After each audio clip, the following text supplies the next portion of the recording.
sobre los 7.000 habitantes que entonces tenía la villa, dominando una tierra que llegaba hasta el lejano cauce del Henares, con un alfoz de más de un centenar de aldeas cuyo gobierno y justicia dependían del concejo de la villa de Atienza. Abandonamos brevemente la villa y paseamos por los caminos que se alejan entre huertas del recinto urbano. De inmediato nos encontramos con el templo, hoy ermita en buen estado de conservación, de Nuestra Señora del Val, obra románica, reformada como tantas otras. El arco central de su portada nos ofrece un sorprendente festival de saltimbanquis o contorsionistas vestidos al modo medieval, con cabezas de abundante cabellera que en algunos se cubren con bonete. Desde luego es el relieve más original y más escondido del abundante románico de Atienza.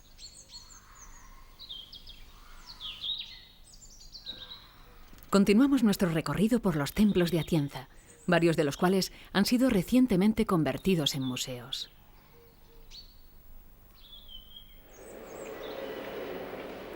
En primer lugar, visitaremos el Museo de la Iglesia de San Gil, que desde 1990 alberga una rica colección de pintura, escultura y orfebrería religiosa.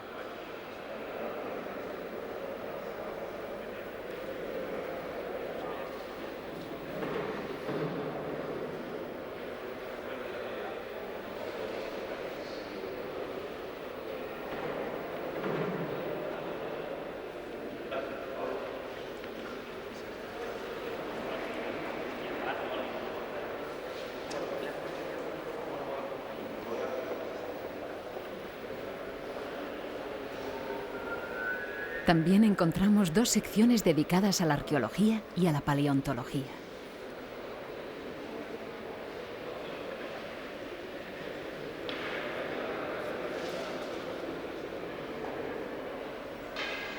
El Templo de la Trinidad, que conserva su ábside románico, el más esbelto de los de la villa, guarda en su interior valiosos retablos, tallas, pinturas.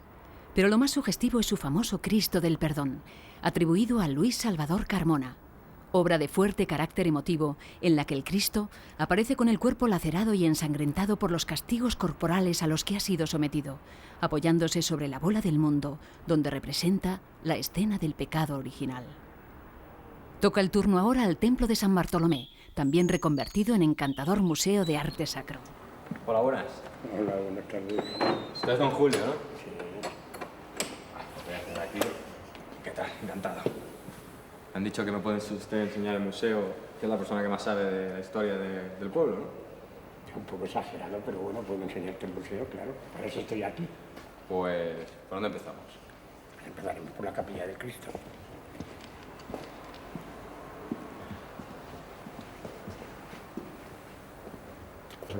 Bueno, mira, es el Cristo de Atienza, el patrón de aquí del pueblo. Lo que es el conjunto escultórico del año 1300, y es una curiosa mezcla de estilos, porque Cristo y José de Arimatea, que le ayudan en el descendimiento de la cruz, son góticos, mientras que la Virgen y San Juan Evangelista de pie a los lados son románicos. Supongo que una solución salomónica para contentar a todos. De todas formas es muy curioso si te das cuenta la diferencia de tamaños de las figuras, y es que conservan el sistema jerárquico del románico. Y aquí tenemos a San Bartolomé, que es el patrón de la iglesia esta. El único problema es que después de esa enorme capilla de Cristo y de tener al Cristo de Atienza, pues al pobre ha quedado un poco olvidado y un poco preterido. Incluso en el pueblo esta iglesia no la llaman San Bartolomé, la llaman la del Santo Cristo. Fue a predicar el Evangelio por la parte cercana de Asia y el martirio que le hicieron fue que le desollaron vivo.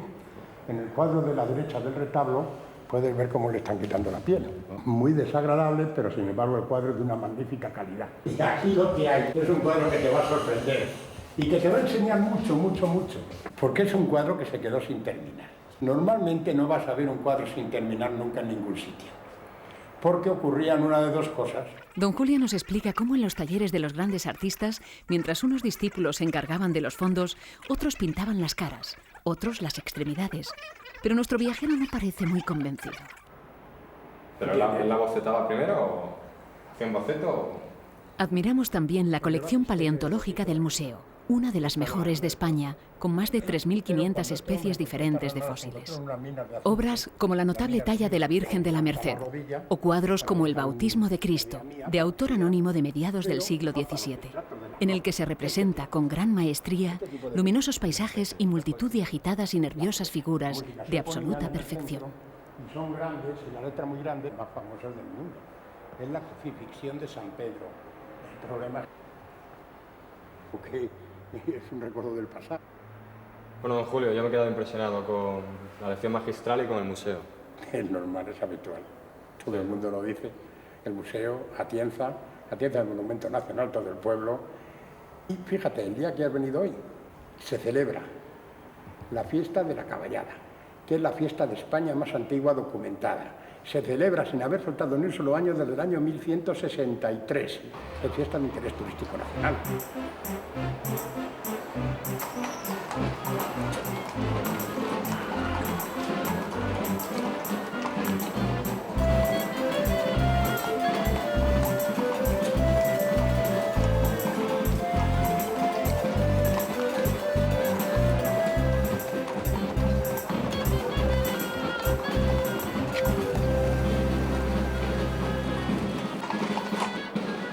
¿Hasta dónde vamos?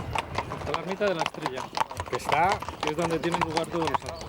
¿Cuál es el origen histórico de toda Sí, esta el origen histórico de la fiesta que la gente conoce como la caballada se conmemora la liberación del rey Alfonso VIII de Castilla siendo niño, sitio al que le tenía sometido Fernando II de León, su tío. Entonces los arrieros, organizados ya como gremio en aquella época, en 1163, consiguieron liberarlo del cerco y llevarlo en 7 jornadas hasta la ciudad de Ávila. Primeramente hacemos una procesión con las andas de la imagen de la Virgen de la Estrella hasta una de las peñas de la bandera, se rematan los banzos, el derecho a llevar a la Virgen.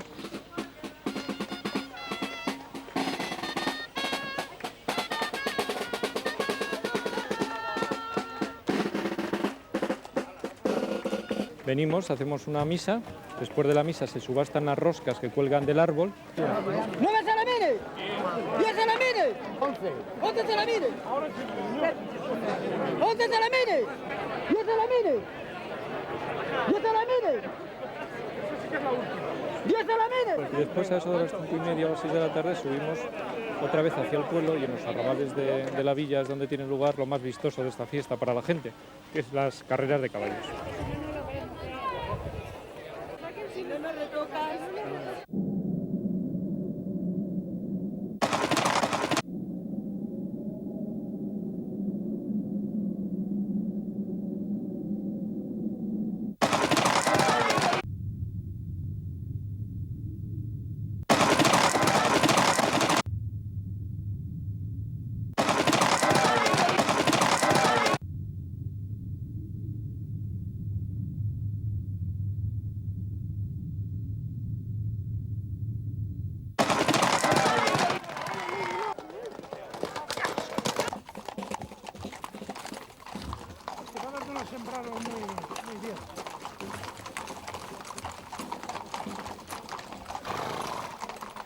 Pero el animado espectáculo festivo contemplado no puede hacernos olvidar que estamos ante el escenario histórico de luchas encarnizadas sostenidas durante siglos, de cercos interminables, de conflictos medievales poco amables.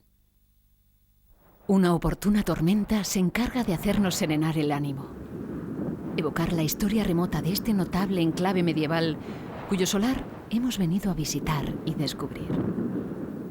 Y este juego de luces y sombras, de momentos de entusiasmo y de goce estético, y de instantes para la reflexión, es un ejercicio que sinceramente recomendamos.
El Tajo es un río joven, de solo 4 millones de años, a caballo entre las eras terciaria y cuaternaria, que constituye el más soberbio río ibérico, con sus más de 1000 kilómetros de agua y tajaduras que parte la península en dos. Como no podía ser de otro modo, este río ha sido frontera de acontecimientos que han marcado algunos de los momentos clave de nuestra historia, siendo durante largo tiempo divisoria de los dominios de moros y cristianos, de aragoneses y castellanos, de nobles enfrentados e incluso de conflictos entre caballeros y titulares de la monarquía. Esta es una aventura evocadora de estos tiempos, que nos conducirá por unos parajes donde la naturaleza despliega todas sus mejores galas. Comienza esta escapada a orillas del río Tajo, uno de los ríos más grandiosos de España, con casi 1000 kilómetros de agua, a veces salvajes y a veces dominadas por el hombre. El río nos va a servir de guía durante todo el capítulo. Lo seguiremos hasta encontrar el lado más abrupto y salvaje, comenzando aquí, en Zorita de los Canes, remontando el río Tajo.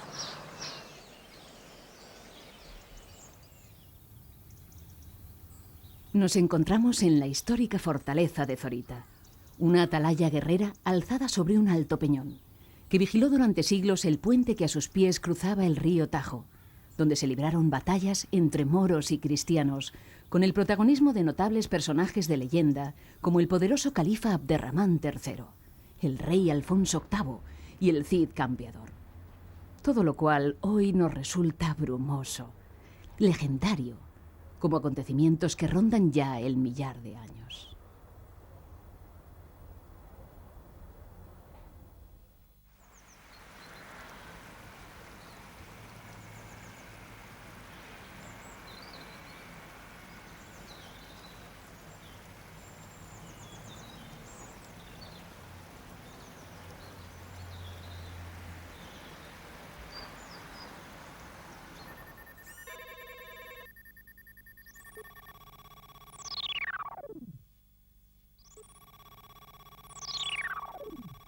Abandonamos Zorita y nos dirigimos al encuentro de los grandes embalses.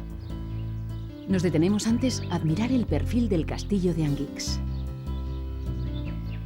Fortaleza roquera cargada de historia, cuyo origen se remonta a los primeros tiempos de la Reconquista y a la órbita de los caballeros de la Orden de Calatrava.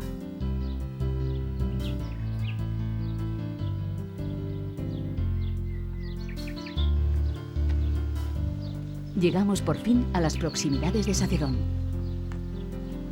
Aquí, desde los miradores situados junto a la presa, podemos conocer de primera mano uno de los proyectos hidroeléctricos más grandes de la Europa de los años 50. Nos asomamos al mirador de la presa y percibimos con toda claridad la cautividad del río por el embalsamiento de sus aguas, que deben atender a los requerimientos hidroeléctricos y a las necesidades de abastecimiento de poblaciones y de nutrición de los insaciables regadíos, próximos y también lejanos.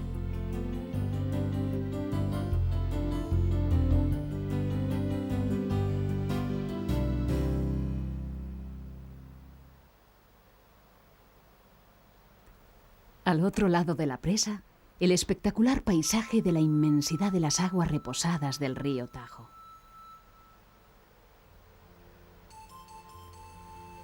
Llama la atención el poderoso contraste entre la amplitud de estos paisajes y la tranquilidad de estas aguas y la violencia con que las encontraremos cerca de su nacimiento.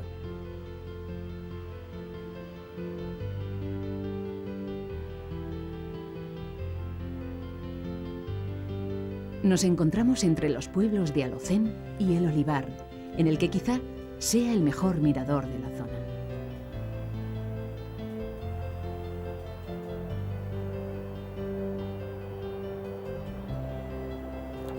Bonito, ¿eh?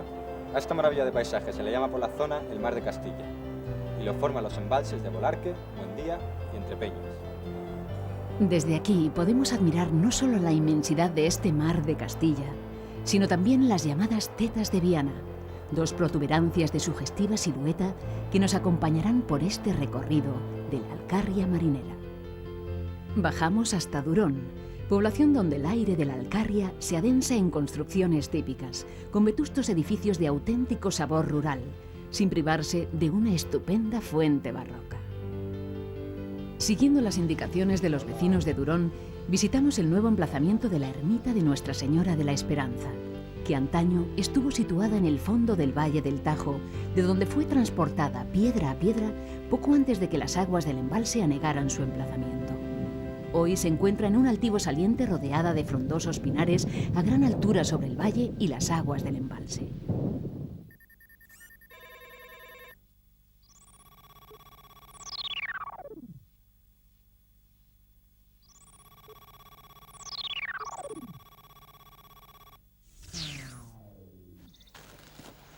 Hoy, como no tengo mucho presupuesto, me toca dormir en un camping, en vez de en una casa rural como un rey. Voy a ver si consigo montar la tienda antes de que me caiga la noche encima.